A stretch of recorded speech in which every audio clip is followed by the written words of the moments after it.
BJP কর্মীকে খুনের চেষ্টার অভিযোগ, পলাতক দুষ্কৃতীরা তৃণমূল আশ্রিত দুষ্কৃতীদের গ্রেপ্তারের দাবিতে বিক্ষোভ দেখানো হয়।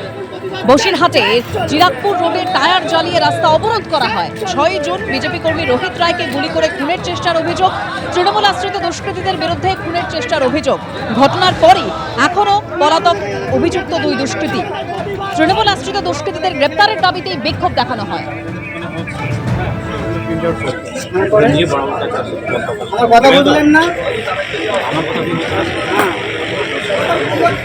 আর বারুইপুরে গিয়ে এই গণপিটুনি কাণ্ডে মুখ্যমন্ত্রী বলেছিলেন যে এটা গণপিটুনি নয়, নাম পরিচয় দেখে তার উপরে হামলা চালানো হয়েছে। ভোটে যারা হেরেছে তাদের উস্কানি আছে মারধরের ঘটনায়। কি বলেছিলেন মুখ্যমন্ত্রী দেখুন। ইন্দ্রজিৎ মণ্ডলের যে মব লিঞ্চিং, এটা মব লিঞ্চিং আমি বলবো না, এটা কমপ্লিটলি তার নাম পরিচয় দেখে তাকে খুন করা হয়েছে। এর পিছনে ভোটে রিজেক্টেড যারা হয়েছেন তাদের বড় উস্কানি রয়েছে। র্যাডিক্যাল মৌলবাদী গ্রুপও থাকতে পারেন, আমি উড়িয়ে দিচ্ছি না। তাতে যতগুলো ছবি দেখা গেছে প্রত্যেককে পুলিশ অ্যারেস্ট করেছে, thanks to West Bengal police. একজনকে বকখালি থেকে তুলেছে, একজনকে দীঘা থেকে তুলেছে। যুবক ছেলেকে হাত পা বেঁধে নৃশংসভাবে পিটিয়ে মারা হয়েছে সংগঠিতভাবে। ইন্দ্রজিৎকে আমরা ফিরিয়ে দিতে পারবো না। ইন্দ্রজিতের প্রত্যেকটা খুনি সমানভাবে ওই একরত্তির ছোট্ট কন্যার খুনিরা, শারীরিক নির্যাতনকারীরা যেভাবে আমি কথা দিয়েছি কাস্টডি ট্রায়াল হবে, ইন্দ্রজিতের খুনিদেরও তাদেরও খুব চূড়ান্ত চরম ভারতীয় ন্যায় সংহিতাতে যে শাস্তি আছে পাবে। গতকাল ইন্দ্রজিৎ মণ্ডলের পরিবারের সঙ্গে দেখা করেন মুখ্যমন্ত্রী শুভেন্দু অধিকারী। আর্থিক সাহায্য করা হয় সরকারের তরফে, একই সঙ্গে পরিবারের একজনকে সিভিক ভলান্টিয়ারের চাকরিও দেওয়া হয়। এবার আপনাদের শোনাবো নিহত ইন্দ্রজিৎ মণ্ডলের বাবা কি বলেছিলেন। ইন্দ্রজিৎ মণ্ডলের ছবিতে মালা দিলেন মুখ্যমন্ত্রী, তারপর আপনার সঙ্গে কথা বললেন তিনি। মুখ্যমন্ত্রী কি কথা? কিছু আমাদের আর্থিক সাহায্য করেছে এবং বলেছে যে তোমাদের বার্ধক্য ভাতা কিছু নেই, এই ভাতাগুলো দিচ্ছি, তোমরা ভালোভাবে খাবে, এই যে কিছু পাওয়া যায় এই পুজোটা তোমরা রেখে দেবে, তোমরা ভবিষ্যতের মধ্যে ভালো হবে, এই হচ্ছে কথা। আর যারা দোষী তারা নিশ্চয়ই সাজা পাবে, আইনের মাধ্যমে তারা নিশ্চয়ই সাজা পাবে, এই হচ্ছে কথা। আপনার আরেক ছেলে বাপি মণ্ডল, তাকে একটি চাকরিও তো দেওয়া হয়েছে। হ্যাঁ, মুখ্যমন্ত্রী অভিযোগটা জানালেন। আমার কথা বললাম, আপনার কাছে ফেলে দিয়েছে, আপনি যেরকম করবেন আমরা সেরকম চলবো। আইন আছে আমাদের, যখন পশ্চিমবঙ্গে যখন আইন আছে তিনি করবেন। আমাদের করার কিছু আছে না, কেউ কিছু করতে পারবে। তেনার উপরে ভার দিয়েছি। গত 29 জুন বিধানসভায় পাশ হয় গুন্ডা দমন সংক্রান্ত জোড়া বিল, আর কাল থেকেই এই গুন্ডা দমন বিল কার্যকর হতে চলেছে। অশান্তির আঁচ পেলেই অভিযুক্তকে গ্রেপ্তার করতে পারবে পুলিশ, আর সরকারি ও বেসরকারি সম্পত্তি নষ্টে গুন্ডাদের সম্পত্তিও বাজেয়াপ্ত করা হবে। পশ্চিমবঙ্গের সামনে সবচেয়ে বড় চ্যালেঞ্জ ছিল নতুন সরকারের কাছে যে আইন শৃঙ্খলাকে প্রতিষ্ঠা করা, আইনের শাসন পশ্চিমবঙ্গে লাগু করা। যারা হত্যাকারী ধর্ষণকারী তাদের জায়গা হয় আকাশে আর না হলে জেলের মধ্যে বন্ধ বাতাসে। সেই বার্তা এই সরকার দিয়ে দিয়েছে। নিরপরাধ নিরীহ প্রান্তিক মানুষের উপরে অত্যাচার, মহিলাদের উপর আক্রমণ, এগুলো এই সরকার মেনে নেবে। কাল থেকে রাজ্যে কার্যকর হচ্ছে গুন্ডা দমন আইন। অশান্তির আঁচ পেলেই অভিযুক্তকে গ্রেফতার করতে পারবে পুলিশ। সরকারি এবং বেসরকারি সম্পত্তি নষ্টে গুন্ডাদের সম্পত্তি বাজেয়াপ্ত করা হবে, সেই সংস্থান রাখা হয়েছে এই আইনে। অপরাধী তাদের শাস্তি হোক, তা নিয়ে কোনো সমস্যা নেই, কিন্তু এই বিল যদি মিসইউজ হয়, বিশেষ করে গত শতাব্দীর 30-এর দশকের যে ফ্যাসিস্ট মডেল জার্মানি ইটালি, নিরপরাধ লোক যদি এই বিলের দ্বারা ইমপ্লিকেটেড হয়ে যায়, এই বিল যদি রাজনৈতিক প্রতিপক্ষদের বিরুদ্ধে ব্যবহার হয়, এটা গণতন্ত্রের জন্য কখনো কাম্য নয়। বিলের প্রধান যে কন্টেন্ট, সমস্যা নেই, কিন্তু এই যে সুইপিং পাওয়ার্স ইংরাজিতে যাকে বলে দিয়ে দেওয়া, সুইপিং পাওয়ার্স যদি চলে যায় এবং যদি আপনার ন্যূনতম বেসিক ফান্ডামেন্টাল রাইটগুলো আক্রান্ত হয়, আমি এখন একা বলছি না, কিন্তু এটা ঠিক আমাদের অলরেডি একটা চর্চা হয়েছে, বাকিরা মিলে সেই ফাইনালাইজ করব যে গুন্ডা দমন বিলের বিরুদ্ধে আমাদের 21শে জুলাইটা হয়ে গেলেই আমাদের জেলা কমিটিগুলো উইল হিট দ্য রোডস। আর এই গুন্ডা দমন আইনে অর্থাৎ এই বিল যেটা পাশ হয়েছে তাতে কি বলা রয়েছে? সেখানে বলা রয়েছে যে ঘটনার আগেই গ্রেপ্তার করতে পারবে পুলিশ অভিযুক্তকে। এছাড়া যে কোনো সরকারি ও বেসরকারি সম্পত্তি নষ্টের ক্ষেত্রে এবার থেকে গুন্ডাদের সম্পত্তি বাজেয়াপ্তও করতে পারবে সরকার। এই বিল অনুযায়ী সমাজবিরোধী কার্যকলাপ বলতে বলা হয়েছে জনগণের মধ্যে আতঙ্ক, বিপদ, ভয় বা নিরাপত্তাহীনতা সৃষ্টি করা, জনশৃঙ্খলা বা জনশান্তি বিঘ্নিত করা, অধিকার, বৈধ ব্যবসা, পেশা বা জীবিকার স্বাভাবিক চর্চায় বাধা সৃষ্টি, স্থাবর বা অস্থাবর সম্পত্তি থেকে বেআইনিভাবে উচ্ছেদ এবং সরকারি বা ব্যক্তিগত সম্পত্তির উল্লেখযোগ্য ক্ষতি করাকে বলা হয়েছে। এছাড়া এই বিলে গুন্ডা বলতে প্রধানত বলা হয়েছে নিজে অথবা কোনো দল, গ্যাং বা সিন্ডিকেটের সদস্য বা নেতা হিসেবে নিয়মিতভাবে সমাজবিরোধী কার্যকলাপ করার চেষ্টা করেন, উস্কানি দেন, অর্থ যোগান বা সহায়তা করেন এমন ব্যক্তিকে। এই গুন্ডা দমন আইন, যে আইন পাশ হয়েছে বিল থেকে, সেটা পাশ হওয়ার পর আইনে পরিণত হয়েছে এবং সেই আইনে পুলিশকে অধিকার দেয়া আছে কোথাও দাঙ্গা বা এই ধরনের ঘটনা ঘটানোর ক্ষেত্রে যদি পরিস্থিতি তৈরি হয়, সেক্ষেত্রে দাঙ্গাকারী যারা বা যারা দাঙ্গা পরিকল্পনা করছেন তাদেরকে পুলিশ আগে থেকেই গ্রেপ্তার করার সুযোগ পাবে। তো এর ফলে ভালো হবে, এর ফলে সুবিধা হবে, এর ফলে যারা দাঙ্গা করতে যাবেন তাদের আগেই তাদের যে শায়েস্তা করার ব্যবস্থা পুলিশ করবে। এখানে দাঙ্গা হাঙ্গামা আমরা করতে দেব না। গুন্ডা দমন আইনে আরও বলা হয়েছে রাজ্য সরকার যদি পুলিশ সুপারের নিচে নয় এমন পদমর্যাদার কোনো অফিসারের রিপোর্টের ভিত্তিতে সন্তুষ্ট হয় যে রাজ্যে কোনো গুন্ডাকে সমাজবিরোধী কার্যকলাপ থেকে বিরত রাখতে আটক করা প্রয়োজন, তাহলে সরকার ওই ব্যক্তিকে আটক করার নির্দেশ দিতে পারে। সর্বোচ্চ 1 বছর পর্যন্ত আটক হিসেবে রাখা যাবে। এই আইনের উদ্দেশ্য পূরণের জন্য রাজ্য সরকার এক বা একাধিক উপদেষ্টা বোর্ড গঠন করবে এবং তাদের আঞ্চলিক বা কার্যক্ষেত্র নির্ধারণ করতে পারবে। এই আইনের উদ্দেশ্য পূরণের জন্য রাজ্য সরকার এক বা একাধিক উপদেষ্টা বোর্ড গঠন করবে এবং তাদের আঞ্চলিক বা কার্যক্ষেত্র নির্ধারণ করতে পারবে। এই আইনের অধীনে আটকের আদেশ জারি হলে রাজ্য সরকার আটকের তারিখ থেকে 3 সপ্তাহের মধ্যে উপদেষ্টা বোর্ডের সামনে উপস্থাপন করবে। বোর্ড আটকের তারিখ থেকে 9 সপ্তাহের মধ্যে রাজ্য সরকারকে রিপোর্ট দেবে এবং আলাদা অনুচ্ছেদে জানাবে আটক রাখার যথেষ্ট কারণ আছে কিনা। যদি বোর্ড জানায় যে আটক রাখার যথেষ্ট কারণ আছে, তবে রাজ্য সরকার আটকের আদেশ বহাল রাখতে পারে। যদি বোর্ড জানায় যে আটক রাখার যথেষ্ট কারণ নেই, তাহলে রাজ্য সরকার আটকের আদেশ বাতিল করবে এবং ব্যক্তিকে অবিলম্বে মুক্তি দিতে হবে। আসছি পরের খবরে। নরেন্দ্রপুরে মহিলাকে মারধর, আর এই ঘটনায় ইতিমধ্যে একজনকে গ্রেপ্তার করা হয়েছে। আক্রান্ত বিজেপি মহিলা সমর্থক লাইট পোস্টে বেঁধে মারধর করা হয়। অভিযোগের পরে অভিযুক্তদের খোঁজে রাতভর তল্লাশি চালায় পুলিশ। আক্রান্ত মহিলা বিজেপি সমর্থক একজনকে ইতিমধ্যেই গ্রেপ্তার করা হয়েছে। অভিযুক্ত তারিফউদ্দিন সর্দারকে খুনের চেষ্টা, শ্লীলতাহানি, মারধর সহ একাধিক মামলা রুজু পুলিশের। নরেন্দ্রপুরে তৃণমূল আশ্রিত দুষ্কৃতীদের বিরুদ্ধে এই মহিলাকে মারধরের অভিযোগ সামনে এসেছে। মারধরের পর প্রকাশ্যে মহিলার চুল কেটে ন্যাড়া করে দেওয়ার অভিযোগ, গলায় ফাঁস, ব্লেড দিয়ে জিভ কেটে নেওয়ার চেষ্টার অভিযোগ, শ্বাসরোধ করে খুন করে চেষ্টার অভিযোগও সামনে এসেছে। 3রা সেপ্টেম্বর 2025 জমি নিয়ে ঝামেলার সূত্রপাত, মহিলাকে মারধর করা হয় বলে অভিযোগ।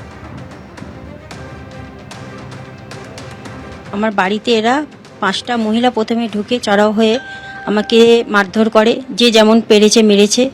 মারার পরে আমার ওন্না দিয়ে আমারই গলা ওন্না দিয়ে মেরে ফেলে দেওয়ার চেষ্টা করছে। আর আমার মেয়ে তখন কান্নাকাটি করছে যে আমার মাকে ছেড়ে দাও, আমার মা বাঁচবে না। চুল ধরে টানতে টানতে বলছে জমি করে ঝামেলা করছিস তো, তোর ওই জমির কাছে নিয়ে গিয়েই তোকে মারবো। নিয়ে টানতে টানতে আমাকে ওই জমির কাছে নিয়ে গেল। মহিলাগুলো ছিল, ছেলেগুলো ছিল, নিয়ে ওকে টানতে টানতে জমির কাছে নিয়ে পায়ে হাতে দড়ি দিয়ে বেঁধে ছেলেরাও যেমন মারছে, মেয়েরাও তেমন মারছে। পুলিশ তো একজনকে গ্রেফতার করেছেন, এই গ্রেফতারির পর কি বলবেন? আশা করছি আরও এখনো 10 জন পলাতক, আশা করছি ওদেরও ধরবে, এই আশা আমি করছি। আমার সাথে যা অত্যাচার করেছে, আমি এই প্রশাসনের কাছে একটাই আবেদন করছি, ওদের যেন কঠোর শাস্তি হয়। যারা এই কাজ করেছে আমি এইটুকু বলতে পারি যে তারা কেউ ছাড় পাবে না। আইনের শাসন এখানে প্রতিষ্ঠা হয়েছে, আইন এবং পুলিশি ব্যবস্থা যে আছে তারা উপযুক্ত ব্যবস্থা নেবে, কেউ ছাড় পাবে না। বিজেপির কর্মীদেরকে মারবে কেন, অন্য যাকেই মারা হোক না কেন, আইন নিজের হাতে তুলে নিলে পরে আমাদের সরকার তার বিরুদ্ধে ব্যবস্থা নেবে। দেরি হলেই জবাবদিহি, জিরো এফআইআর নিয়ে কড়া নির্দেশ কলকাতা পুলিশের। জিরো এফআইআর নিয়ে নতুন নির্দেশিকা জারি করল Kolkata police commissioner. Zero FIR দায়ের নিয়ে নতুন নির্দেশিকা জারি করা হয়েছে কলকাতা পুলিশের তরফে। ময়ূক ঠাকুর চক্রবর্তী বিস্তারিত বলবেন। ময়ূক, দেখো, আজকে লালবাজারের তরফ থেকে জিরো এফআইআর নিয়ে একটা নতুন নির্দেশিকা কলকাতার পুলিশ কমিশনার দিয়েছেন এবং তাতে পরিষ্কার যেটা বলা হয়েছে যে থানায় জিরো এফআইআর দায়ের হবে সেই থানার ওসি ব্যক্তিগতভাবে সংশ্লিষ্ট থানার ওসির সঙ্গে, অর্থাৎ যে থানায় ঘটনা ঘটেছে সেই থানার সঙ্গে যোগাযোগ করে মামলা হস্তান্তর করবেন। মামলা পাঠানোর সময় ঘটনার সমস্ত প্রাসঙ্গিক তথ্য এবং অভিযোগকারীর সঙ্গে যোগাযোগের যে তথ্য সেগুলো গ্রহণকারী থানা, অর্থাৎ যেখানে কেসটা পাঠাতে হচ্ছে সেখানে পাঠিয়ে দিতে হবে। অভিযোগকারী পুলিশকে কি কি পদক্ষেপ নিচ্ছে সেই বিষয়টা জানাতে হবে। মহিলাদের বিরুদ্ধে অপরাধের ক্ষেত্রে, অর্থাৎ রেপ, মলেস্টেশন, এই ধরনের অপরাধে যখন জিরো এফআইআর হয় সেগুলো অন্য থানায় পাঠানোর পাশাপাশি সংশ্লিষ্ট এলাকা যিনি ডেপুটি কমিশনার রয়েছেন তাকেও গোটা বিষয়টা জানাতে হবে। জিরো এফআইআর সংক্রান্ত মামলাগুলো দ্রুত নিষ্পত্তির জন্যই আজকে কলকাতা পুলিশের তরফ থেকে পুলিশ কমিশনার এই নির্দেশিকা দিয়েছেন। সাধারণত জিরো এফআইআর হলে অনেক ক্ষেত্রে পুলিশ আধিকারিকরা গড়িমসি করেন যে এটা আমার এলাকার ঘটনা নয়, অন্য এলাকার ঘটনা, ফলত সেখানে কেস অ্যাকসেপ্ট করা এবং অন্য এলাকার থানাকে জানানো, এই যে রিয়াকশন টাইম সেটা অনেক বেশি লাগে। সেটা কমানোর জন্যই থানাগুলোর মধ্যে সমন্বয় বাড়ানো এবং এই রিয়াকশন টাইম কমানোর জন্যই এই নির্দেশিকা লালবাজারের তরফ থেকে, এমনটাই জানা যায়। ধন্যবাদ। তৃণমূল জমানায় চিকিৎসকের কাছ থেকে টাকা নেওয়ার অভিযোগ ইতিমধ্যেই গ্রেপ্তার করা হয়েছে অভিযুক্তকে। প্রবীণ চিকিৎসক, তিনি বড়বাজার থানায় অভিযোগ দায়ের করেন। 2016 সালের ঘটনায় সুনীল দীক্ষিত নামে এক ব্যক্তি গ্রেপ্তার। ধৃতকে আদালতে পেশ করা হয়। 2 দিনের পুলিশ হেফাজতের নির্দেশ দেওয়া হয়েছে। তৃণমূল জমানায় চিকিৎসকের কাছ থেকে টাকা আদায় ইতিমধ্যেই গ্রেপ্তার করা হয়েছে অভিযুক্তকে। আরো বিস্তারিত জানবো, প্রতিনিধি আবির দত্ত রয়েছেন টেলিফোন লাইনে। আবির, দেখো, একটি লিখিতভাবে অভিযোগ হয়েছে বড়বাজার থানাতে এবং সেই অভিযোগের ভিত্তিতে সুনীল দীক্ষিত নামে এক ব্যক্তিকে গ্রেপ্তার করা হয়েছে।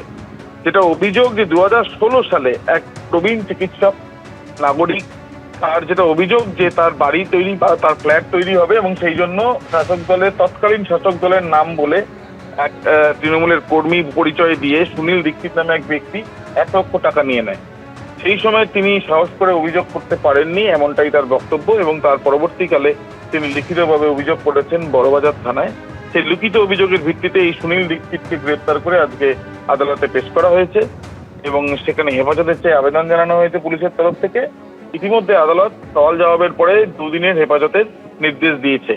যেটা জানা যাচ্ছে যে বড়বাজারের ওই প্রবীণ যে চিকিৎসক, তিনি যেটা অভিযোগ করেছেন যে তার ফ্ল্যাট তৈরি হবে এবং সেই জন্যই ভয় দেখানো হয়েছে তাকে, এবং শাসক দলের তৎকালীন শাসক দল তৃণমূল কংগ্রেসের কর্মী হিসেবে নিজে পরিচয় দেয় সুনীল দীক্ষিত এবং টাকা দিতে হবে বলে চাপ দেওয়া হয়, এমনটাই তার অভিযোগ। যে অভিযোগের ভিত্তিতে ইতিমধ্যে গ্রেপ্তার করা হয়েছে বলে জানা যাচ্ছে এবং তাকে হেফাজতে পাওয়া গিয়েছে, এমনটা আদালত সূত্রে জানা যাচ্ছে। ধন্যবাদ আবির। মেচেদায় কর্মী সভা ও সাংগঠনিক বৈঠকে মুখ্যমন্ত্রী শুভেন্দু অধিকারী।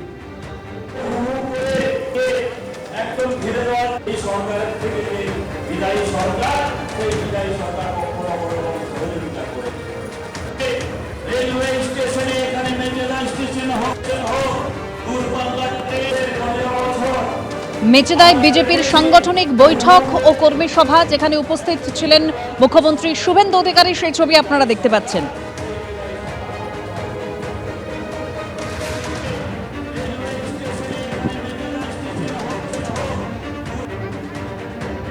আজকে যখন মেচেদায় পৌঁছন শুভেন্দু অধিকারী, সেই সময়ের ছবি দেখতে পাচ্ছেন। সাংগঠনিক বৈঠক করেন, কর্মী সভা করেন।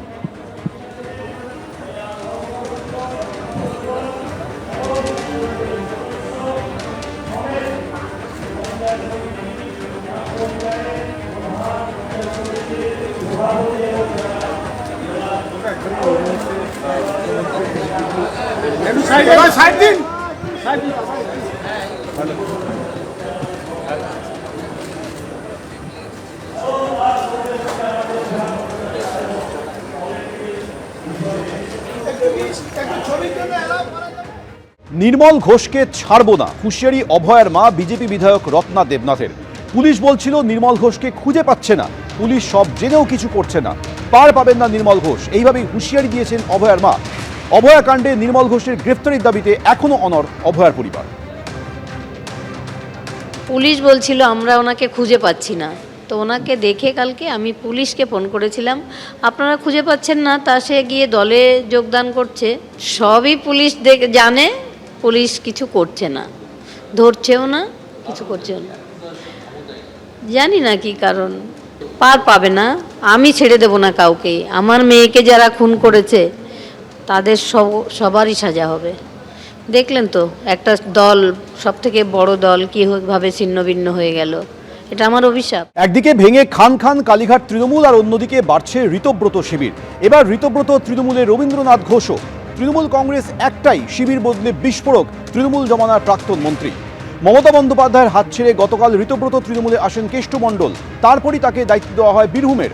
মমতা বন্দ্যোপাধ্যায়কে ছেড়ে নির্মল ঘোষ কি ঋতব্রত তৃণমূলে আসতে চলেছেন? এই প্রশ্ন উঠছে তার কারণ গতকাল তপসিয়ায় বৈঠকের মধ্যে হঠাৎ হাজির হন পানিহাটির প্রাক্তন বিধায়ক।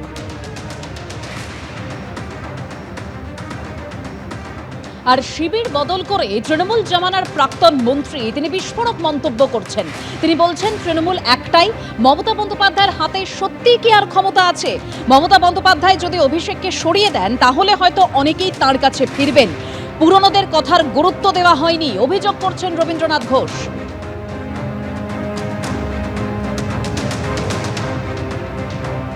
অভিষেক ব্যানার্জিকে না ছাড়া যদি ছেড়ে দেন মমতা ব্যানার্জি, তাহলে কি মমতা ব্যানার্জি আবার আগের জায়গায় ফিরতে পারে? এখন যা সারা রাজ্যের মানুষের যা মতামত, অভিষেককে কিছুদিনের জন্য তাকে আলাদা করে দেওয়া উচিত, সাইড করে দেওয়া উচিত, রাজনীতির অঙ্গন থেকে সরিয়ে রাখা উচিত। এবং আমার যেটা মনে হয়, অভিষেককে যদি রাজনীতির অঙ্গন থেকে সরিয়ে দিতে পারে দিদি, তাহলে আবার সব নেতারাই দিদির পাশে দাঁড়াবে। এটা আমার বিশ্বাস। সবার সাথে কথা বলে যা বুঝেছি, এটা তো ঠিকই। অভিষেক ব্যানার্জি ওর খামখেয়ালের জন্য এবং ভুল সিদ্ধান্তগুলোর জন্য আজকে দলের এই যে বিপর্যয়, এটা অস্বীকার করার উপায় নেই। প্রায় 80 জন স্ট্যান্ডিং এমএলএ মন্ত্রীকে তিনি বাদ দিয়ে দিয়েছেন এবারের নির্বাচনে। এটা বিরাট একটা প্রভাব পড়েছে। সিনিয়র লিডারদের বাদ দিয়ে দিয়েছেন, সাংগঠনিক দায়িত্ব থেকে বাদ দিয়ে দিয়েছেন, যাদের কোনো অভিজ্ঞতা নেই। এবার ঋতব্রত তৃণমূলে এলেন রবীন্দ্রনাথ ঘোষ, আর তৃণমূল কংগ্রেস একটাই, শিবির বদলেই এই বিস্ফোরক মন্তব্য করেন তৃণমূল জমানার প্রাক্তন মন্ত্রী রবীন্দ্রনাথ ঘোষ। তিনি বলছেন যে মমতা বন্দ্যোপাধ্যায়ের হাতে কি আদৌ আর ক্ষমতা আছে? মমতা বন্দ্যোপাধ্যায় যদি অভিষেককে সরিয়ে দেন তাহলে হয়তো অনেকেই তার কাছে ফিরবেন। রবিদার নাম ঘোষণাই হয়নি। রবিদার নাম ঘোষণা করা হয়েছে বলে একজন অসুস্থ লোকের কাছে গিয়ে তাকে বিরক্ত করা হলো। এটা একটা part of a political design.